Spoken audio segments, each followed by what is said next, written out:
से ही हिंदुओं से नफरत करता रहा है। जब भी सत्ता से बेदखल हुए तो या तो हिंदू बनने का ढोंग रचा या हिंदुओं को तोड़ने का प्रयास किया।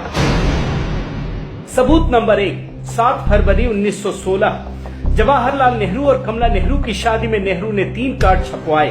तीनों कार्ड अंग्रेजी के अलावा सिर्फ अरबी लिपि और फारसी भाषा में छपे थे। तीनों ही कार्ड में किसी भी हिंदू देवी देवता का नाम नहीं लिखा गया था, न ही उन कार्ड पर हिंदू धर्म से जुड़ा कोई श्लोक लिखा था। हिंदू संस्कृति या फिर संस्कृत भाषा का कार्ड में कोई नामो निशान तक नहीं था। सबूत नंबर 2, आजादी के बाद जब वल्लभ भाई पटेल ने सोमनाथ मंदिर के दोबारा निर्माण की कोशिश की तो महात्मा गांधी ने इसका स्वागत किया, लेकिन जवाहरलाल नेहरू लगातार इसका विरोध करते रहे।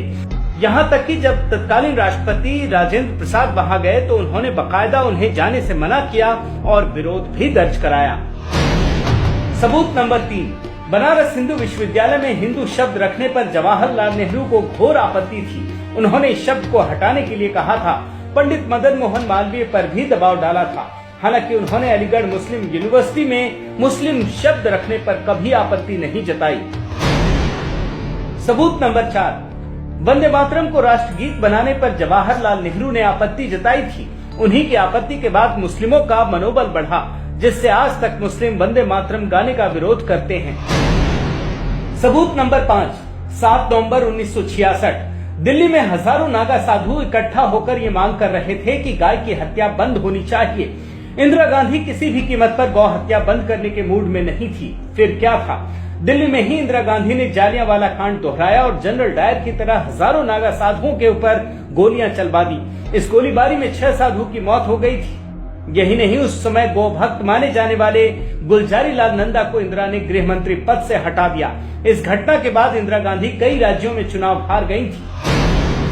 सबूत नंबर 6, 26 फरवरी 1968 हिंदू साधुओं पर गोली चलाने से चुनाव हार चुकी इंदिरा गांधी ने राजीव गांधी की शादी में हिंदी में कार्ड तो छपवाया, लेकिन कार्ड में कहीं भी हिंदू देवी देवता के नाम से परहेज किया। इसमें भगवान गणेश का भी नाम नहीं था।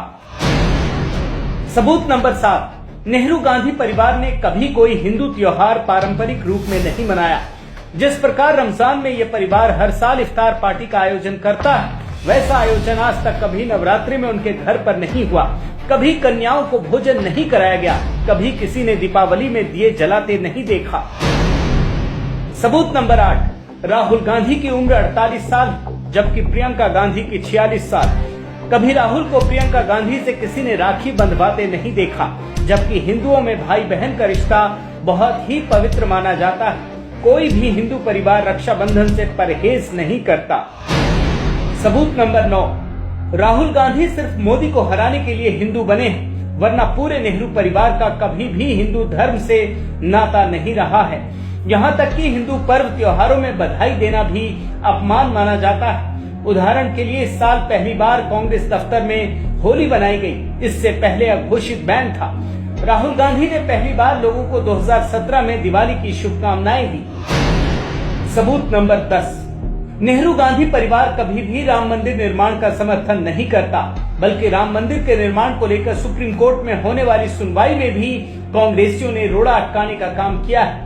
कांग्रेसी नेता कपिल सिब्बल ने सुप्रीम कोर्ट में कहा था कि राम मंदिर की सुनवाई जुलाई 2019 तक टाल दी जाए ताकि लोकसभा चुनाव हो सके, ताकि कांग्रेस हिंदुओं को बरगला कर सत्ता में आ जाए और राम मंदिर के निर्माण पर हमेशा के लिए रोक लग जाए। सबूत नंबर 11, 2007 में कांग्रेस सरकार ने सुप्रीम कोर्ट में हलफनामा देकर कहा था कि भगवान राम, सीता, हनुमान और वाल्मीकि काल्पनिक किरदार हैं, इसलिए राम सेतु का कोई धार्मिक महत्व नहीं माना जा सकता है। सबूत नंबर 12, कांग्रेस ने ही पहली बार मुस्लिमों को हज में सब्सिडी देने और अमरनाथ यात्रा पर टैक्स लगाने का पाप किया है। गौरतलब है कि दुनिया के किसी भी देश में हज में सब्सिडी नहीं दी जाती है। सिर्फ कांग्रेस ने भारत में ये शुरू किया। मोदी सरकार ने इसे खत्म कर दिया। सबूत नंबर 13, कांग्रेस ने ही सबसे पहले दुनिया भर में हिंदुओं को बदनाम करने के लिए हिंदू आतंकवाद नाम का शब्द गढ़ा।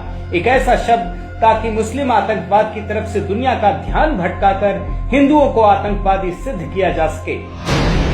सबूत नंबर 14, कांग्रेस अध्यक्ष राहुल गांधी ने एक बयान के जरिए देश की बहुसंख्यक आबादी को चौंका दिया जब उन्होंने कहा कि मंदिर जाने वाले लोग लड़कियों को छेड़ते हैं। हिंदू धर्म में मंदिर जाने वाले लोग लफंगे होते हैं। लोग मंदिर में जाते हैं, मत्था टेकते हैं, देवी की पूजा करते हैं, वही लोग आपको बस में छेड़ते हैं, वही लोग आपको दबाते हैं। सबूत नंबर 15, 3 तलाक पर सुनवाई के दौरान राहुल गांधी के करीबी कांग्रेस नेता कपिल सिब्बल ने इस्लामिक कुरीति से भगवान राम की तुलना कर दी। उन्होंने ये तुलना जानबूझकर की थी। सबूत नंबर 16, राहुल गांधी ने विदेश जाकर ये फैलाने की कोशिश की कि लश्कर से भी ज्यादा कट्टर आतंकी हिंदू होते हैं, जबकि आज तक कभी ये सामने नहीं आया कि कोई हिंदू आतंकी बना हो। सबूत नंबर 17, राहुल गांधी ने जर्मनी जाकर फिर से हिंदू धर्म को बदनाम करने का प्रयास किया। राहुल ने कहा कि भारत में महिलाओं के खिलाफ जो अत्याचार होते हैं उसकी वजह भारतीय संस्कृति है।